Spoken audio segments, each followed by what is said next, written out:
साथियों नमस्कार। देखिए इससे पिछला क्लास जो आपका हुआ था जिसमें एक्सरसाइज 1.1, 1.2 और अभी जो आपका क्लास होगा 1.3। देखिए 1.3 में जो आपका सवाल है इसमें टोटल जो है ना सो 3 गो क्वेश्चन है 1.3 में, जिसमें पहला नंबर क्वेश्चन है, दूसरा और तीसरा नंबर क्वेश्चन में जो है ना सो 3 गो क्वेश्चन दिया है। तो चलिए अब इसको जो है ना सॉल्व करते देखिए, जिसमें पहला नंबर क्वेश्चन है। हाँ, और यदि आप पिछला क्लास नहीं देखे हैं ना तो वह क्लास सब थोड़ा देखिए, क्योंकि आप उस क्लास को समझे रहेंगे तो फिर आपको जो है ना आगे समझ आएगा। जिसमें यहाँ पे देखिए इस अध्याय का यानी आपका पहला क्वेश्चन है 1.3 का पहला क्वेश्चन है। इसमें क्या दिया हुआ है, कहता है क्या कि सिद्ध कीजिए कि √5 एक अपरिमेय संख्या है। कहता है कि सिद्ध कीजिए कि √5 जो है ना सो एक अपरिमेय संख्या है। क्या है? अपरिमेय संख्या है। ये आपको सिद्ध करने के लिए पूछ रहा है। तो देखिए ये क्या कहता है कि मैं एक अपरिमेय संख्या हूं, मुझे आप सिद्ध करके दिखाइए। तो सिद्ध करने के लिए सबसे पहले आप यहां से देखिए बनाना प्रारंभ करते हैं। सबसे पहले आप यहां पे लिखेंगे हल। आप हल लिखेंगे सबसे पहले, इसके बाद जो है ना अब बनाना प्रारंभ करेंगे। तो बनाएंगे आप तो सबसे पहले लिखेंगे माना कि √5 एक परिमेय संख्या है। क्या है? परिमेय संख्या है।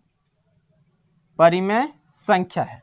अब यहाँ पे देखिए ये पूछ रहा है, यहाँ पे मान लिए कि माना कि √5 एक परिमेय संख्या है। तो अब यहाँ पे हो जाएगा √5 बराबर p/q, क्योंकि परिमेय संख्या हमेशा p/q के रूप में होता है, p/q। अब इसके बाद यहां पे लिखना है जहां p/q एक पूर्णांक है और इसका मौस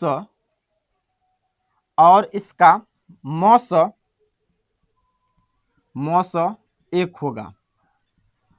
यही होता है परिमेय संख्या का सूत्र। और इसमें यदि आप लिखेंगे तो q बराबर कभी 0 नहीं होगा, यानी q बराबर जो है ना सो 0 कभी नहीं होगा। अब यहाँ पे देखिए √5 बराबर p/q, इस साइड बट्टा में यानी ऊपर में इसको देखिए, ऊपर वाले को अंश नीचे वाले को हर। अब यहाँ पर p/q के रूप में है, लेकिन इसके बट्टा में कुछ नहीं है, तो ये एक जो है ना सो हमेशा भूत की तरह रहता है, ये पीछा छोड़ता नहीं, तो यहाँ पे 1 हो जाएगा। अब इस संख्या में √5 में से जो आपको रूट हटाना है तो क्या करना पड़ेगा, दोनों तरफ जो है स्क्वायर करना पड़ेगा। चाहे आप स्क्वायर कहिए या दोनों पक्ष वर्ग करने पर या दोनों तरफ वर्ग करने पर या दोनों वर्ग करने पर बात बराबर है। तो चलिए इसके बाद आगे चलते हैं। दोनों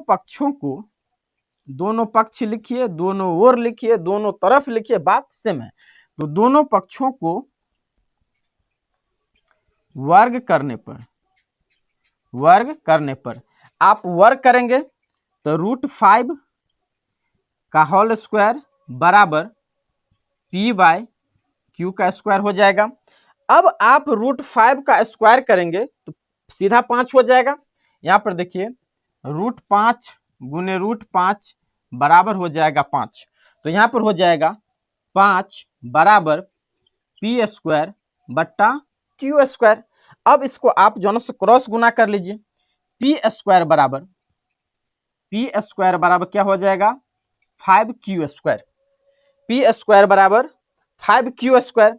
अब यहां पर देखिए, यहां पे आपको समझना पड़ेगा, ये 5 जो है ना सो यहां गुना के स्थिति में है। अब इधर आप लाओगे तो ये भाग के स्थिति में हो जाएगा, यानी 5 जो है ना सो यहां पे बट्टा में आ जाएगा। 5 जो है सो विभाजित करेगा p² को, तो यहां पर लिखेंगे p²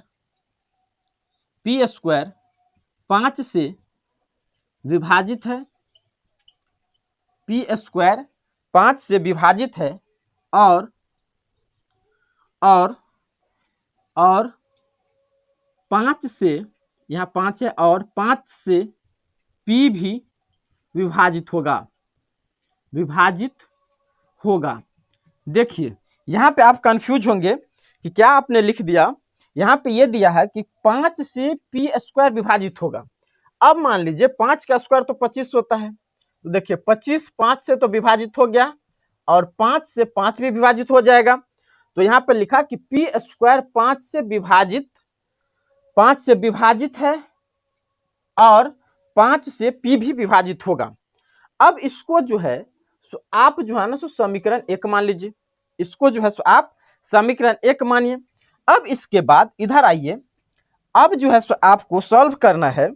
यहाँ पर पी स्क्वायर बराबर 5q स्क्वायर है, तो यहाँ पे आप मानेंगे, माना कि पी स्क्वायर बराबर 5x मानिए, 5 कुछ मान लीजिए, माना कि पी स्क्वायर, माना कि p बराबर, मैं मान लेता हूं 5x। अब p बराबर मैंने 5x माना, तो इस मान को आप समीकरण 1 में रखेंगे। तो मैंने माना कि p बराबर 5x, समीकरण 1 में रखने पर, समीकरण 1 में रखने पर अब p स्क्वायर है, तो p का मान तो मैंने 5x रखा, तो इसका मतलब 5x का स्क्वायर हो जाएगा बराबर 5q का स्क्वायर, तो 5q का स्क्वायर। अब यहां पर देखिए 5x स्क्वायर है, तो 5 को आप स्क्वायर करें तो कितना हो जाएगा, 25x स्क्वायर हो जाएगा बराबर 5q स्क्वायर। अब यहां से देखिए, यहां पर ये 5 से 25 कटता है, तो 5 25 बराबर हो जाएगा 5x स्क्वायर बराबर q स्क्वायर। यहां पे 5x स्क्वायर बराबर q स्क्वायर। अब फिर यहां पे देखिए 5 यहां पर गुना के स्थिति में है, अब इधर लाएंगे तो ये भाग के स्थिति में हो जाएगा। तो यहां पर भी लिखेंगे कि q स्क्वायर 5 से विभाजित है, q स्क्वायर 5 से विभाजित है और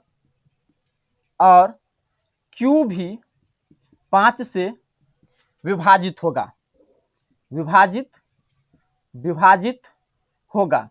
अब यहां पे देखिए, ये तो विभाजित हो रहा है लेकिन विभाजित नहीं होना था, तो इससे यह स्पष्ट होता है कि यह कथन जो है, यह कल्पना जो है, हमने जो माना है, यह विरोधाभास है, यह संदेश जो है ना सो उत्पन्न करता है। तो इसमें लिखेंगे, इसके बाद लिखेंगे, इधर आइए, लिखना आपको क्या पड़ेगा, लिखेंगे यह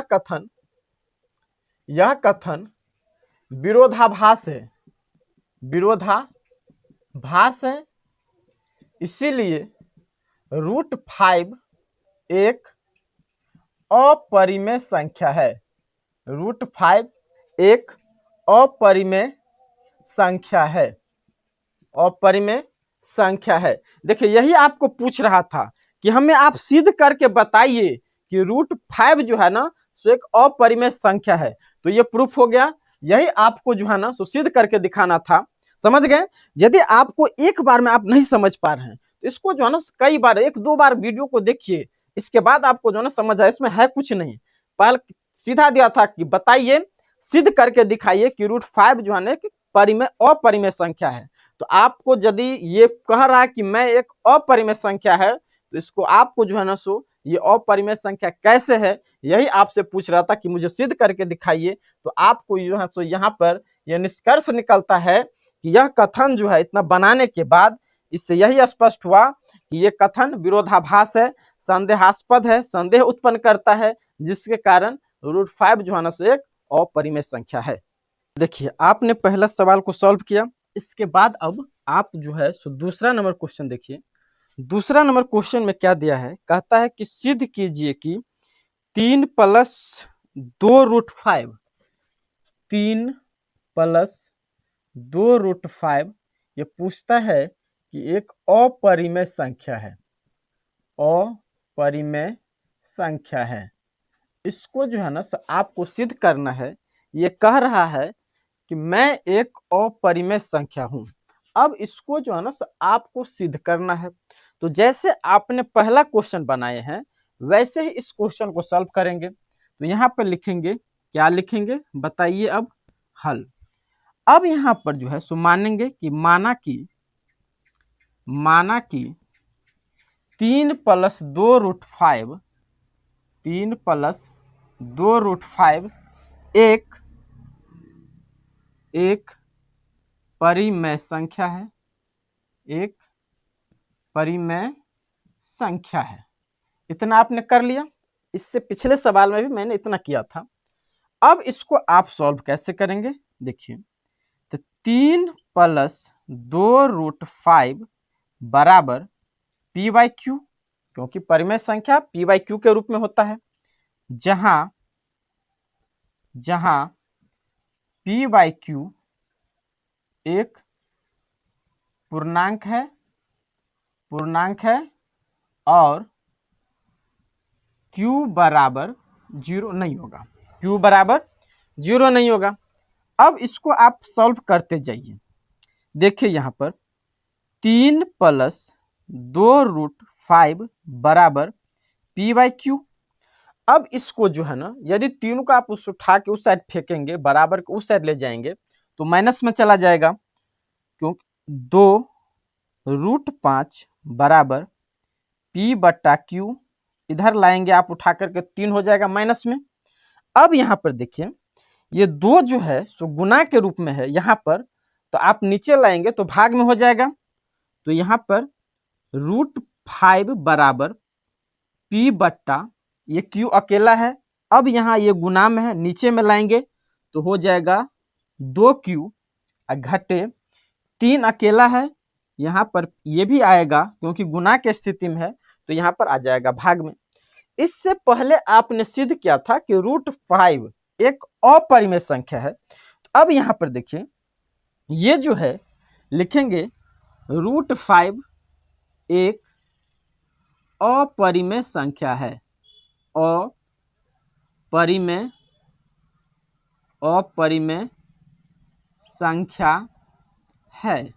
ये √5, इससे पहले आपने सिद्ध किया कि √5 जो है सो एक अपरिमेय संख्या है, लेकिन यदि आप पूरा लिखते हैं तो आप ऐसे लिखेंगे p/2q घटे 3/2 एक परिमेय संख्या है। देखिए √5 p/q के रूप में नहीं है, लेकिन ये संख्या जो है सो p/q के रूप में है, तो यह एक परिमेय संख्या है। अब यहाँ पर आप ये भी लिख सकते हैं कि बायां पक्ष दायां पक्ष के बराबर नहीं है। यहाँ पर आप लिखिए बायां पक्ष बराबर नहीं है, दायां पक्ष बराबर नहीं है दायां पक्ष। अब इससे यह स्पष्ट होता है, इस कथन से स्पष्ट होता है कि यह कल्पना जो है ना सो विरोधाभास है। इसके बाद यहाँ पे लिखेंगे यह कथन विरोधाभास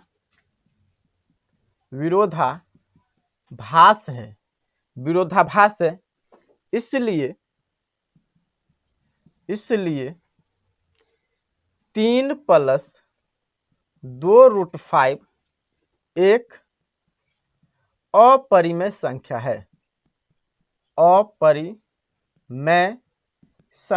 है, साथियों यही आपको जो है ना सो सिद्ध करना था। तो ये दूसरा नंबर क्वेश्चन है जिसमें आपको पूछा कि 3 + 2√5 एक अपरिमेय संख्या कैसे सिद्ध करके दिखाइए। आप इसको जो है सो 1-2 बार देखिए, इसके बाद आपको समझ में आ जाएगा। तो पहला नंबर क्वेश्चन और दूसरा नंबर क्वेश्चन ये सॉल्व हो गया है। तीसरा नंबर क्वेश्चन में जो है सो 3 क्वेश्चन दिया है, तो ये 3 क्वेश्चन यदि यही क्लास में चलाएंगे, इस क्लास में यदि सॉल्व करेंगे तो ये क्लास जो है ना सो आपका लंबा हो जाएगा। तो आपका जो 3 क्वेश्चन बचा, आपके पास ये बुक होगा, पेज नंबर 17 में दिया है। तीसरा नंबर क्वेश्चन में है कि 1/√2 और दूसरा नंबर क्वेश्चन है 7√5 और तीसरा नंबर क्वेश्चन है 6 + √2। इसको सिद्ध करिए ये कैसे अपरिमेय है। तो ये 3 जो क्वेश्चन हुआ इसको अगले क्लास में सॉल्व करेंगे। आज के लिए इतना ही। यदि यह क्लास आपको अच्छा लग रहा है तो इस वीडियो को लाइक करिए, शेयर करिए और चैनल को सब्सक्राइब जरूर करिए। धन्यवाद।